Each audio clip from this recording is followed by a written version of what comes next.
Hello and welcome back to the Unplayable Podcast. My name is Josh Shonafinger, and on this edition of the show we've got a very special guest. It's Brisbane Heat's SpencerJohnson, the left-arm quick who's been taking the KFC BBL by storm. He took on Tim David and he won. He took on Marcus Stoinis and he won. And now he joins the Unplayable Podcast to talk through fast bowling, injuries and Italy, of all things. Coming up later in the week as well, we're going to have a BBL 12 recap. Jack Painter and I will go through the season just ahead of the final series, including team of the tournament. Does Steve Smith make it from only 4 games? Well, wait and find it out. But for now, let's jump straight into my chat with SpencerJohnson.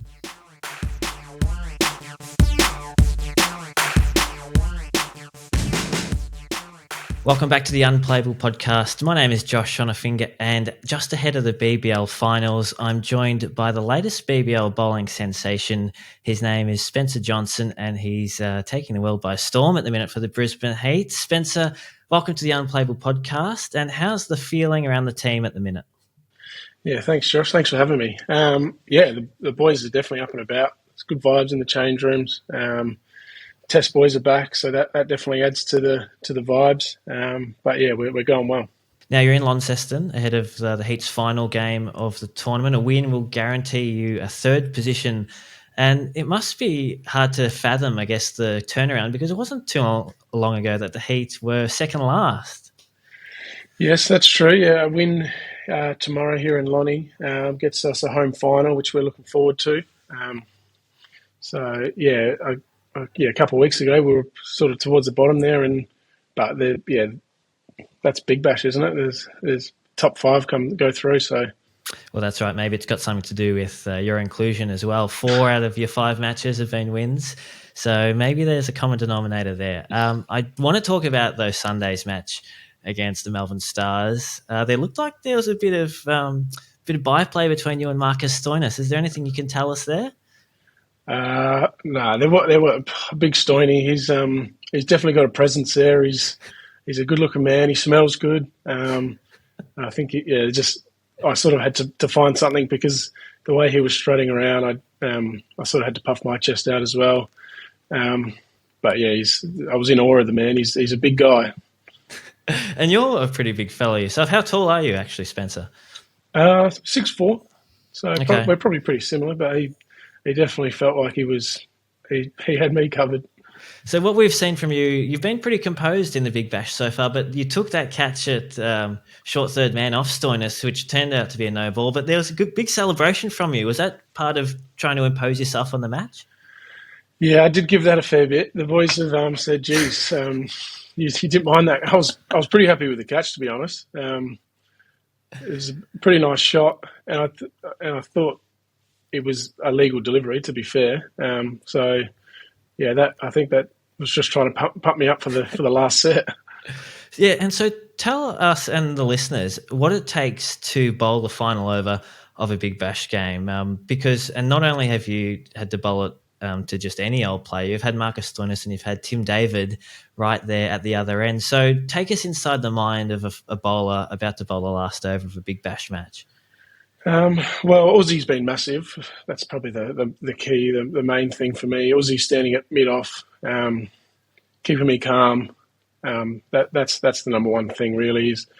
He's been backing me in as well. We've had clear plans at the top of our mark. The only thing you can do is plan and hopefully execute. And if it comes off, it comes off. If it doesn't, it doesn't. And do you sort of know what you're going to bowl for the whole over, or is it a ball-by-ball thing? You have to always be on your toes. I think it's, unless you need to make a change, it's where I'm normally a pretty straightforward, pretty simple guy. So unless we feel like we need to make a change, if he's moving around, but as you saw against Tim David the other night, there was pretty simple plan, trying to angle across. Bit of variable. The wicket was had a bit of variable bounce, so that back of the length would have been quite tough for him to hit it.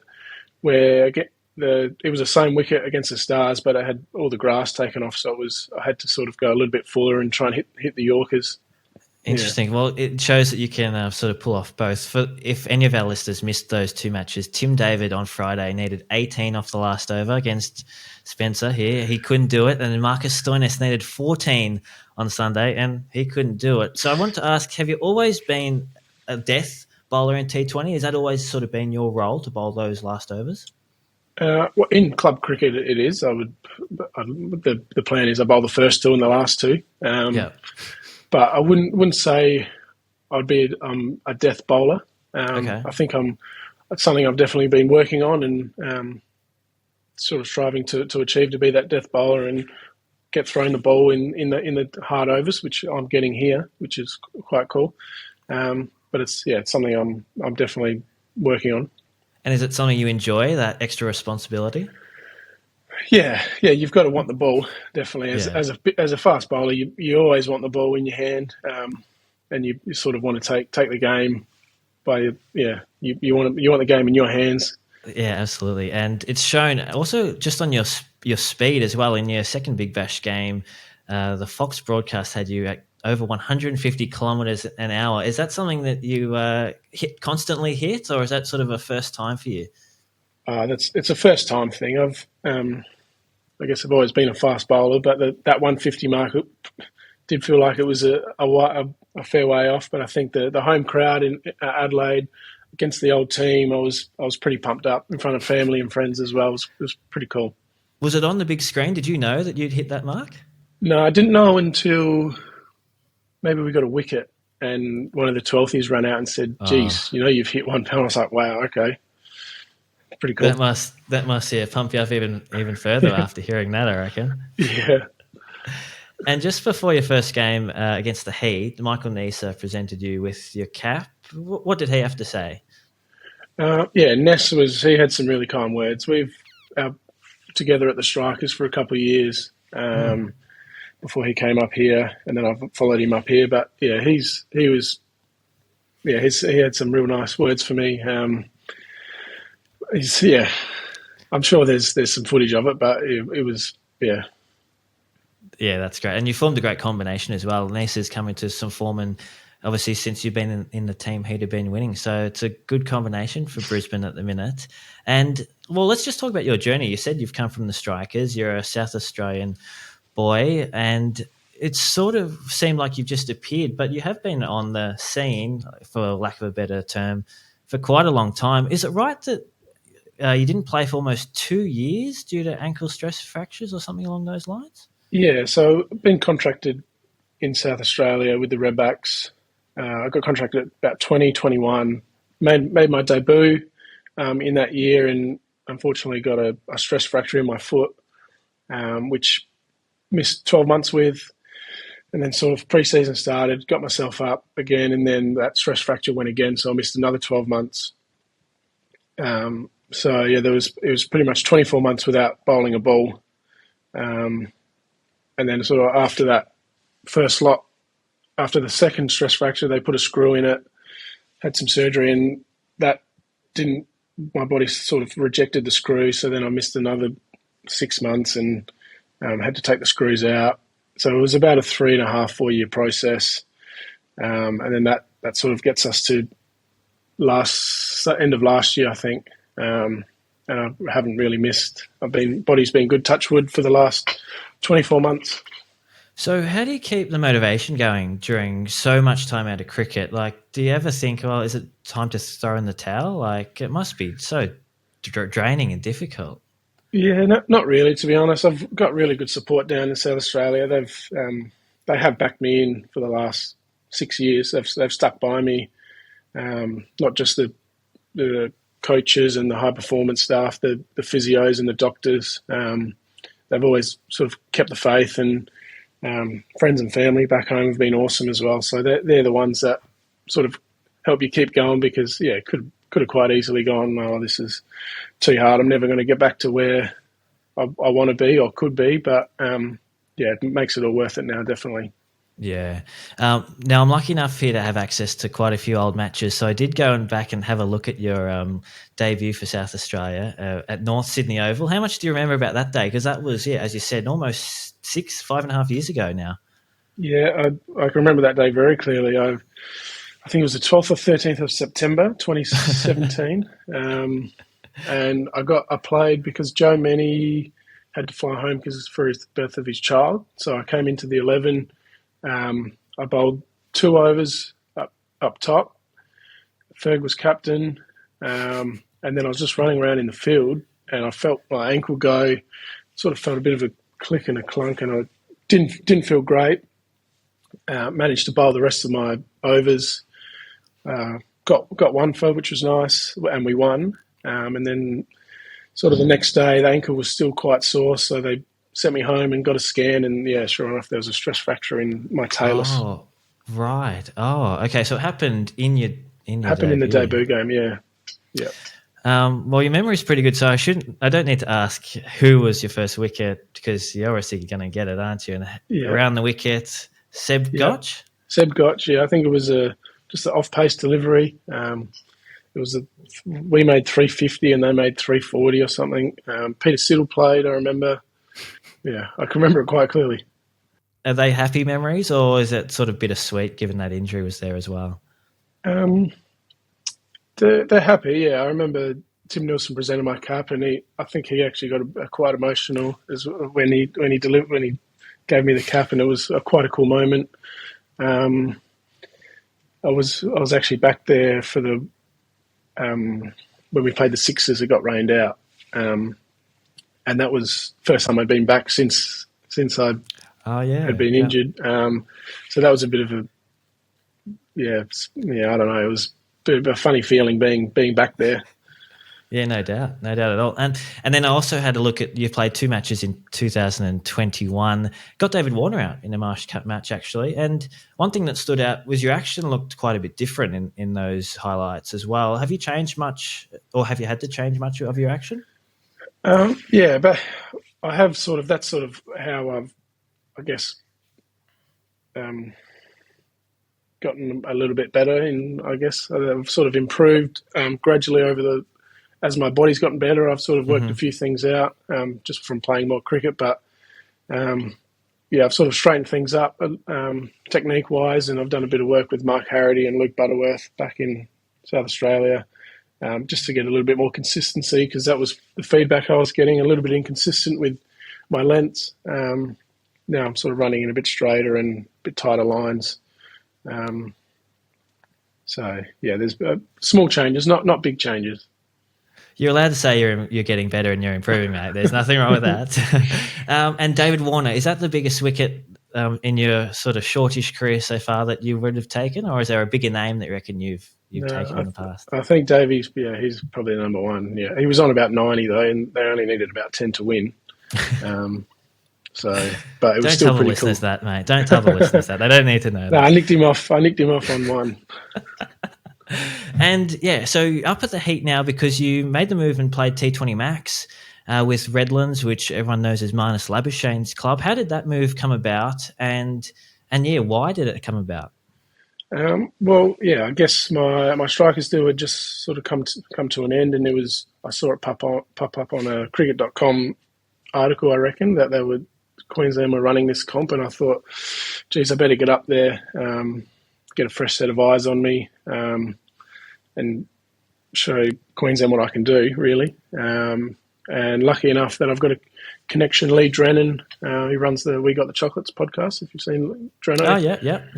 Good friends with Marnus. So I used to play with him in Adelaide, and he said, yep, you're coming up. That's how I went up there, and pretty cool playing with Marnus. And then I think Marnus got in the coach's ears up here and said, yeah, I've just played with him. I think we need to get him up here. Well, your numbers were pretty good too in the T20 Max. 9 wickets in 7 matches, and the best economy rate of all the pace bowlers at just 5 runs and over. But you guys, you had Marnus, you didn't make the finals. What happened? Yeah, we had it all. Unfortunately, we dropped a couple of games that we probably shouldn't have. There were some good players in that comp, and some good teams as well. So you had to be very good. And is bowling in Queensland, like this might be a silly question, but we're used to the Gabba being a fast, bouncy wicket and Adelaide Oval perhaps not as conducive to pace bowling. Is it the same across the whole state of Queensland versus South Australia, or do you also get pitches that you think, oh, God, I don't want to bowl on this? Not really. My role is always going to be to run in and sort of bash a length and try and bowl fast. So I'm enjoying bowling at the Gabba, that's for sure. But playing at Adelaide Oval the other day in my second game was also, I think the Adelaide Oval is the best stadium in the world. I might be a bit biased there, but I'm having fun bowling at the Gabba or Adelaide Oval doesn't. I'm not really that bothered. I'm just happy to be out there. Yeah. Now everyone's made the Mitchell Johnson comparisons as well. Was he one of your idols growing up, or who were the posters on your wall as a kid? Who did you want to emulate? Oh, Binger was the number one. Okay. The way his technique is, his bowling action is what we all sort of strive towards. But yeah, Mitch Johnson's Ashes series 2013 was quite scary how good he was. And then Starkey as well. Any left armour is okay. I'm a big fan of. I love how they go about their work. But yeah. Yeah, the Unplayable Podcast was a big fan of Marco Janssen and his sort of what he did in that Test series. He might have you covered for height though, I reckon. Oh, he's a big guy. It was quite funny. So when sort of wasn't in the initial squads up here with the Heat. Marnus messaged. We got a coffee with Marnus, and he said, "Oh, do you want to have a bowl?" Because I think Janssen got him out, and he's like, "Oh, do you think you could pick up the Red Bull and have a bowl at training with him and Steve Smith?" I said, "Absolutely," but he didn't. He said, "No, don't worry about it." Okay, Marnus has just got you on speed dial there, apparently. Yeah. And so, well, that's a good little segue because you've played a bit of List A cricket. No first-class cricket to your name yet, but is that something that you aspire to do in the near future? Yeah, definitely. Playing for South Australia is, I guess that's the goal. While we all sort of play, I've been contracted with the Redbacks for a long time, well, for a while now, and they've have sort of helped me through this journey, and to play for South Australia would be a great achievement and something that I'm really looking forward to doing hopefully soon. What would you consider your best format? I mean, you've played a bit of red ball cricket here and there and obviously a lot of T20 cricket of late. Do you have a favourite or a best format, do you reckon? Not really, to be honest. When you miss so much cricket, you just want to be playing anything. Whether it's red ball, white ball, I'm not really that bothered. I'm just happy to be out there with my mates and enjoy playing. That's it, really. A couple of maybe different questions to finish, but the hair, mate. Everybody's talking about the SpencerJohnson's hair. Yeah, there's a bit happening up there, isn't there? Is there inspiration there, or are you just letting that? Yeah, that's just how I wake up, really. I chuck a hat on, and when I take the hat off, that's what it looks like. Wash it once a week, I think. And then, however it is, it is. Well, I'm a big fan, so stick with it for the minute. And I've also heard a bit of a whisper, Italian connection. Some whispers that you could qualify and play for Italy. Is that true? Yeah, that's correct. I've got some Italian heritage. I'm actually a dual citizen here in Australia and Italy. So the plan is to help get Italy into the 2024 World Cup. It's in the Caribbean in the US. Mm-hmm. So I'm looking forward to that. That's in July in Scotland. So we've got 5 T20s in July. And then if we qualify, then we'll be in the 2024 World Cup. So is that a parent or a grandparent connection? Yeah, my nonno, my grandfather, moved here when he was 19, and then started a family. And then my mum, she's an Italian citizen as well. So the roots are there. Yeah, fantastic. And I think there's traditionally been a bit of an Australian connection with that Italian team as well. Is there still a few Aussies in charge of that setup over there? I think the Divenuto is. I'm not sure if I think he's a coach, batting coach, but I think so. Joe Burns is also sort of Australian correspondent. I think that's what he's calling it. Okay. So yeah, and then there's a few players. Ben Menenti, he qualifies. I think Jake Doran qualifies. So there's quite a few of us that'll hopefully head over in July and play for Italy. Wow, Italy's going to be stacked. You might be playing on hard wickets. I'm not sure how many turf pitches they roll out over there. Nah, I think it's turf. I hope it's turf. Let's hope so. And who knows, maybe by the time the 2024 World Cup rolls around, you'll have a decision to make, Italy or Australia, if things go to plan. Oh, yeah, if things go to plan, that would be quite cool. But at the minute, I'm just doing whatever's in front of me. Excellent. Spencer, thank you so much for your time. It's been a pleasure chatting to you, and all the best for the rest of the BBL season and the rest of the Redback season as well. Beautiful. Thanks, Josh. Thanks for having me on.